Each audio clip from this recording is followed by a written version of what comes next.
Hello everyone and welcome back to learning. इस video में हम हैमर कैंडलस्टिक और डोजी कैंडलस्टिक के बारे में पढ़ेंगे और ये भी जानेंगे कि उनके पीछे साइकोलॉजी क्या काम करती है और कैसे हम इन कैंडल्स को ट्रेड कर सकते हैं, स्टॉप लॉस कहाँ लगाना है और कितना हमें गेन्स हो सकता है। तो आइए हम स्टार्ट करते हैं।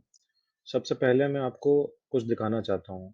यहाँ पर जैसा कि आप हैमर कैंडलस्टिक और इन्वर्टेड हैमर कैंडलस्टिक दोनों को आप स्क्रीन पर देख पा रहे हैं। अब इन दोनों के अंदर आप देखेंगे कि लो है और एक हाई पॉइंट है और उसके बीच में एक बहुत छोटी सी बॉडी है जो हाई पॉइंट के पास में है।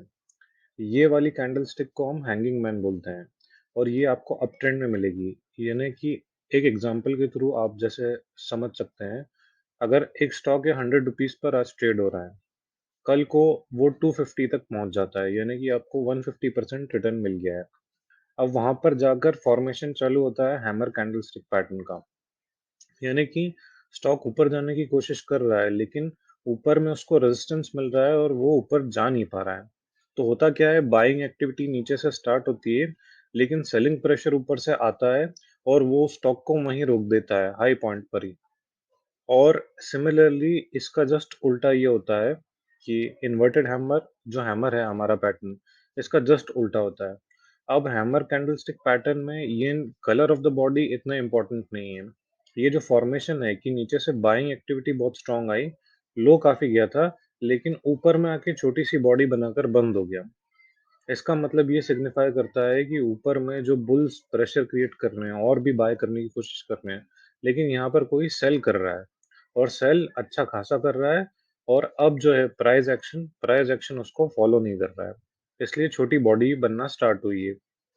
हैमर के साथ में आप देखेंगे कि डोजी का भी फॉर्मेशन होना स्टार्ट हो जाएगा और ऊपर में आप एक जोन देखेंगे जहां पर आपको कंसोलिडेशन मिलेगा स्टॉक के अंदर, या आप इंडेक्स के अंदर, या जिस भी आप सिक्योरिटी का चार्ट देख रहे होंगे जिसमें लॉन्ग टर्म अप ट्रेंड दिख रहा है आपको, उसमें अगर अप ट्रेंड के अपर पोर्शन में हैमर का फॉर्मेशन स्टार्ट होता है, तो वहां पे यही मतलब है कि अब जो है, अब हर प्राइस पर बाय नहीं हो रहा है, सेलिंग भी, सेलिंग प्रेशर भी आ रही है और उसी के साथ साथ छोटी बॉडीज का फॉर्मेशन होना स्टार्ट हो गया है। इन्वर्टेड हैमर के केस में जस्ट उल्टा होता है।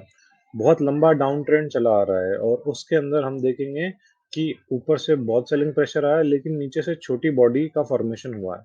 यानी कि आप जैसा इस डायग्राम के अंदर देख पा रहे हैं, छोटी सी बॉडी का फॉर्मेशन होता है। जब छोटी बॉडी का फॉर्मेशन होता है, यानी कि आप ये देख पाएंगे कि छोटी छोटी बाइंग एक्टिविटी स्टार्ट हो गई है। स्मॉल बॉडी का मतलब ये है, colour of the body is not important. यहाँ पर जो बॉडी का शेप है और इस पैटर्न का स्ट्रक्चर है, वो ज्यादा इम्पोर्टेंट है। और कहाँ होता है, जब बहुत लंबे टाइम से अप ट्रेंड चला आता होता है, वहां पर हैमर बनते हैं। इनको हम हैंगिंग मैन बोलते हैं क्योंकि अकेला आदमी ऊपर रह जाता है जो इस प्राइस पॉइंट पर बाय करता है, इसलिए हम इसको हैंगिंग मैन बोलते हैं। और इन्वर्टेड हैमर क्योंकि जो शेप है इसका उल्टा, अगर उल्टा हम हैमर रख देंगे तो बिल्कुल इसी शेप का बनेगा, तो इसलिए इसको इन्वर्टेड हैमर बोलते हैं। अब हम ये देख लेते हैं कि विजिबिलिटी इसकी पैटर्न की कहाँ होती है। जैसा कि मैंने आपको इस डायग्राम के थ्रू बताया है, ये आइडियल केस है। इसमें हो सकता है थोड़ा इन्वर्टेड हैमर छोटा बने, इतनी लंबी लेंथ नहीं रहे बॉडी की, और जो आप टेल और जिसको हम शैडो बोलते हैं, ये शैडो या विक विक के नाम से भी ये जानी जाती है, तो विक इतनी बड़ी ना हो या बॉडी थोड़ी इतनी छोटी ना हो कि थोड़ी बड़ी हो। तो प्रैक्टिकली ये सारे पर्पसेस के लिए आप प्रैक्टिकल जब इसकी इम्प्लीमेंटेशन देखेंगे हैमर और इन्वर्टेड हैमर्स की, तो आप ये पाएंगे कि एग्जैक्टली जैसा हम बुक में पढ़ते हैं वैसे हैमर्स नहीं बनते हैं, उनसे थोड़ा डिफरेंट रहता है। तो यहाँ पे मैंने बताया कि जो एक्चुअल पैटर्न हम देखते हैं जो प्रैक्टिकल लाइफ में कैंडलस्टिक चार्ट पर, वो इन हैमर से जो हम पढ़ते हैं उससे थोड़ा सा इनके अंदर डिफरेंस आएगा। अब यहाँ पर हम देखते हैं कि हैमर को कैसे ट्रेड करना है हमें। ट्रेडिंग पहले ही मैं आपको बता दूं काफ़ी रिस्की होती है, और इसी के साथ साथ ये एक डिस्क्लेमर भी है कि आप तभी ट्रेड करें जब आपको 100% कॉन्फिडेंस हो उस सिक्योरिटी पर, आपके डिसीजन पर। अब हैमर को कैसे ट्रेड करना है हम ये देखते हैं कि हैमर अप ट्रेंड के टॉप में और बॉटम में होता है। यानी कि ये क्या सिग्नल करता है, ये ट्रेंड रिवर्सल को सिग्नल करता है। और यहाँ पर हमें कॉन्ट्रा ट्रेड्स लेनी होती हैं, और कॉन्ट्रा ट्रेड में हम दोनों चीज कर सकते हैं, हम शॉर्ट की पोजीशन भी ले सकते हैं और लॉन्ग कॉल भी ले सकते हैं। और सबसे इम्पोर्टेंट बात, क्योंकि ये अप ट्रेंड के बहुत ऊपर वाले पोर्शन पे फॉर्मेशन होता है और डाउन ट्रेंड के बहुत नीचे वाले पोर्शन पर आपको इन्वर्टेड हैमर्स दिखते हैं, तो यहाँ पर जो आपका बेनिफिट है वो 10 नहीं, 20 नहीं, 30 नहीं, काफ़ी ज़्यादा 50% 60% तक भी आपको रिटर्न मिल सकता है यहाँ से। और प्रोबेबिलिटी मैं आपको ये बोल रहा हूँ कि मिल सकता है, मिलेगा ही ये डेफ़िनेट नहीं है। हाँ, मिल सकता है, 10% किसी को मिले, किसी को 20% मिले। तो आपको ये पता है कि अ, आज एफडी का रिटर्न 5 से 6% की रेंज के अंदर है। अगर आपको कुछ भी चीज़ 10% के आस-पास मिलती है तो डेफ़िनेटली आपको उसको पार्शियली बुक करना चाहिए, या मैं तो बोलूँगा अगर बहुत आप थोड़ा-सा कॉशियस इन्वेस्टर हैं तो फुल बुक कर लेना चाहिए। जो थोड़ा रिस्की बेट्स लेना पसंद करते हैं वो थोड़े लॉन्ग ड्यूरेशन के लिए होल्ड कर सकते हैं ट्रेड्स को। अब आइए, अब हम देख लेते हैं कैसा अप ट्रेंड होना चाहिए। अप ट्रेंड काफ़ी लंबा होना चाहिए, काफ़ी लंबे टाइम तक होना चाहिए, और उसके जो टॉप एंड में है, आपको जैसे बहुत सारे हैमर्स हैं, यहाँ एक आपको ज़ूम करके बताया है, उसके बाद आपको ग्रीन कलर का हैमर भी यहाँ पर दिखेगा। उसके बाद 2 ग्रीन हैमर आप यहाँ पे देख पाएँगे। उसके बाद 1 हैमर यहाँ पर भी है। तो आप देखेंगे कि सीरीज़ ऑफ हैमर हैं, तो आप कैसे डिसाइड करेंगे, इसके पहले भी एक ग्रीन हैमर है, इन्वर्टेड हैमर जैसा बन रहा है। तो आप कैसे डिसाइड कर पाएँगे कि क्या है? तो आपको देखना है हाईएस्ट पॉइंट। उस ट्रेंड का हाईएस्ट पॉइंट कौन-सा है, उसका आपको स्टॉप लॉस लेना है और टारगेट ओपन रखना है थोड़े दिन तक। ये सारे चार्ट पैटर्न्स कहाँ पर वैलिड होते हैं? आप देखेंगे कि सारे चार्ट पैटर्न्स वहाँ वैलिड होंगे, जहाँ पर आपका एक चीज़ फिक्स है। जैसे कि आप मान लीजिए डेली चार्ट है, सॉरी, जहाँ पर डेली चार्ट्स हैं, वहीं पर आपके ये सारे ट्रेंड हैं और जो पैटर्न है, ये वैलिड होंगे। क्योंकि हमें एक दिन की कैंडल का फॉर्मेशन देखने के बाद दूसरे दिन हम वेट करते हैं कि दूसरे दिन की कैंडल का फॉर्मेशन कैसा है, उससे हमें कन्फर्मेशन मिलता है, और यहाँ पर आपको ट्रेंड रिवर्सल देख पा रहे होंगे। इन्वर्टेड हैमर के केस में बहुत लंबा डाउन ट्रेंड चला आ रहा है, और डाउन ट्रेंड के साथ में अब यहाँ से स्टॉक रिवर्सल पैटर्न दिखाने की कोशिश करेगा। दिखाएगा ही ये नहीं है श्योर, इसलिए हम डाउन ट्रेंड में जो सबसे लोवेस्ट पॉइंट है उसका स्टॉप लॉस लगा के टारगेट ओपन रखेंगे। मैंने आपको बता दिया है इसको बुक कैसे करना है। चाहें तो आप 10% बुक कर सकते हैं इमीडिएटली, या पार्शियल प्रॉफिट आप बुक कर सकते हैं, या फिर अगर आपका स्टॉप लॉस ट्रिगर हो जाता है, तो आप जो भी आपका मिनिमम लॉस हो रहा है, उसको बुक करके मार्केट से बाहर हो सकते हैं।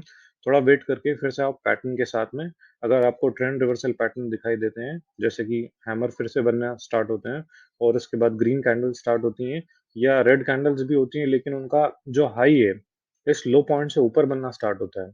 तो आप डेफ़िनेटली 3-4 दिन की कैंडल्स देखकर आपको ये पता चल जाएगा कि हायर हाइज़ बन रहे हैं, तो आप वहाँ पे पोज़ीशन कैरी कर सकते हैं। अगर आपका स्टॉप लॉस बार-बार ट्रिगर हो रहा है यहाँ पर, तो इसका मतलब है कि आपको पोज़ीशन कैरी नहीं करनी चाहिए, और स्टॉप लॉस मेंटेन करके ही ट्रेड लेना चाहिए, और बॉटम फिशिंग नहीं करनी चाहिए, क्योंकि हो सकता है इसके बाद फिर से एक लेग ऑफ डाउन ट्रेंड बन जाए। तो कंटीन्यूअस सेलिंग प्रेशर रहेगा तो बार-बार स्टॉप लॉस ट्रिगर होगा, और अगर सेलिंग प्रेशर नहीं रहेगा, कम होगा, तो आपको एक ट्रेंड रिवर्सल यहाँ से मिल जाएगा।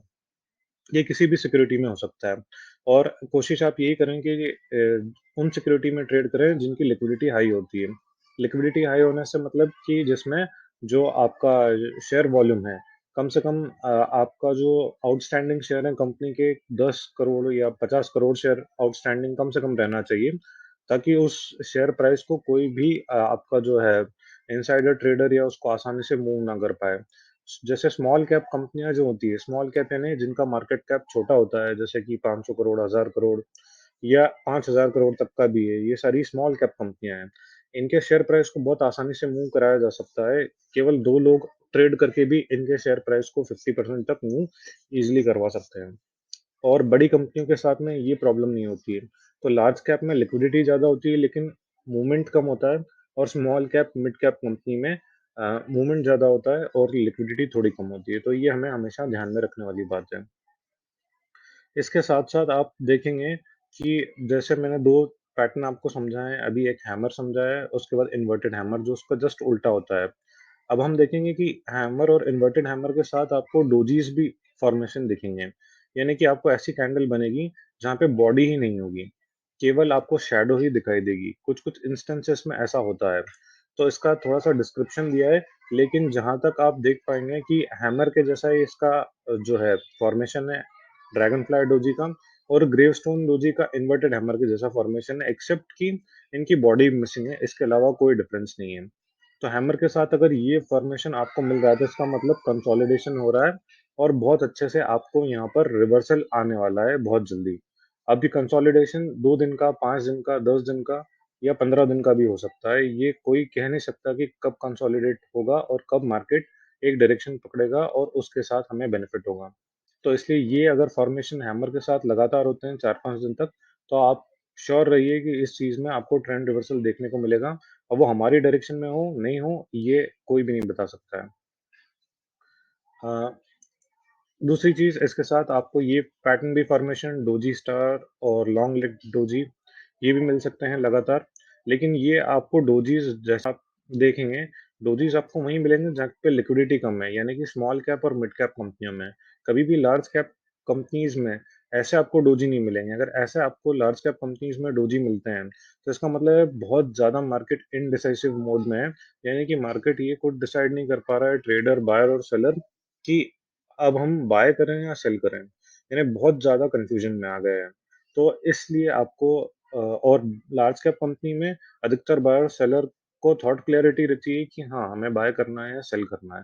तो इसीलिए आपको ये वाले जो ड्रैगनफ्लाई डोजी हो गया है, डोजी स्टार हो गया है, लॉन्ग लेग डोजी हो गए और एक और केस होता है डोजी का, ये वाला जिसमें फ्लैट लाइन है। तो ये अल्टीमेट इंडिसीजन को डिस्क्राइब करता है, ना बाय हो रहा है, ना सेल हो रहा है। ये अगर किसी सिक्योरिटी में बिल्कुल भी ट्रेड नहीं हो रहा है, तब भी आप ये वाले डोजी का फॉर्मेशन देखेंगे, तो ये लैक ऑफ लिक्विडिटी को सिग्निफाई करता है। अब हमें ये देखना है कि इन इन सब के साथ हम ट्रेड कैसे करें। तो मैंने जैसा कि आपको बताया कि अ, जो हैंगिंग मैन है इसके अंदर आपको टॉप का स्टॉप लॉस रखना है और 10-10% पर आपको आपका प्रॉफिट बुक करते जाना है। और हैंगिंग मैन के साथ में अगर डोजी का फॉर्मेशन होता है काफी सारे, तो बहुत अच्छा है, क्योंकि उसके बाद आपको क्लियर हो जाएगा कि कंजेशन नहीं मिलेगा और उसके बाद आपको ये क्लियर हो जाएगा कि ट्रेंड रिवर्सल आना पक्का हो गया है। सिमिलरली इन्वर्टेड हैमर के साथ में भी आपको स्टॉप लॉस यहीं रखना है और जो डोजी हैं, ये इललिक्विड सिक्योरिटी में काम करते हैं, ज़्यादा फॉर्मेशन इनका वहीं पे आपको मिलेगा, तो इनसे हमें थोड़ी-सी दूरी बनाए रखना है क्योंकि इसमें ट्रैप होने के चांसेस ज़्यादा हैं। तो अगर आप इन सिक्योरिटीज़ इललिक्विड सिक्योरिटी यानी कि स्मॉल कैप कंपनियों में ट्रेड करना चाहते हैं या करते हैं, तो आप ये मान के चलिए कि आप अपना ज़्यादा अमाउंट ना लगाएँ, ज़्यादा से ज़्यादा मैक्सिमम आप 1 लाख या 2 लाख से ज़्यादा अमाउंट इसके अंदर नहीं लगाएँ। ये मैं 1 लाख 2 लाख डिलीवरी की बात कर रहा हूँ। आप मार्जिन लेके बिल्कुल ट्रेड ना करें, क्योंकि उसके अंदर इंट्राडे में ही आपको लॉस होने के चांसेस बहुत ज़्यादा हो जाएँगे। और ये सारे ग्राफ्स जो मैंने आपको बताए हैं, ये सिंगल डे की कैंडल्स हैं, 1 दिन की कैंडल है, आप 15 मिनट और ये आधे घंटे की कैंडल्स नहीं है, तो इसलिए आप और इसमें कोई भी इंट्राडे मैंने आपको चीज़ सजेस्ट नहीं करी है, इसमें आप पोजिशनल ट्रेड्स ले सकते हैं इनके थ्रू। ठीक है फ्रेंड्स, तो आज के इस वीडियो में मैंने आपको यही बता दिया है कि हैमर कैसे फॉर्म होता है, लॉन्ग शैडो यानी कि बहुत सारे लोग बाय करते हैं पहले, लेकिन फिर ऊपर से सेलिंग प्रेशर बनना स्टार्ट होता है और थोड़ा-सा हमको ग्रीन या रेड बॉडी दिखाई देती है। यानी साइकोलॉजी ये है कि ऊपर बहुत ज़्यादा आ चुका है और ये आखिरी है, हैंगिंग मैन मतलब आखिरी-आखिरी वाले लोग जो हैं, इस वैगन पर बैठ चुके हैं और अब सेलिंग प्रेशर आने वाला है। तो आज के इस वीडियो में इतना ही। आई होप मैंने कुछ आपके डाउट्स क्लियर करे होंगे इस पैटर्न के थ्रू, हैंगिंग मैन के थ्रू, और इसके साथ-साथ आपकी अंडरस्टैंडिंग भी बढ़ेगी। अगर आप सिक्योरिटीज़ मार्केट सही में, वाक़ई में सीखना चाहते हैं अच्छे से, तो सबसे पहले आप कमोडिटीज़ के बारे में जानिए और कमोडिटीज़ का वीडियो मैंने आपको दूसरे इसके पहले जो वीडियोज़ हैं, उनके बारे में मैंने बताया है। उसमें आप डिमांड देखें, डिमांड, नीड और कमोडिटी का कोरिलेशन देखें और उसके बाद कमोडिटीज़ की स्टडी करें।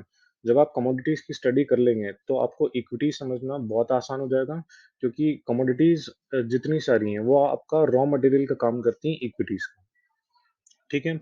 तो आज के इस वीडियो में इतना ही। Thank you and have a great day.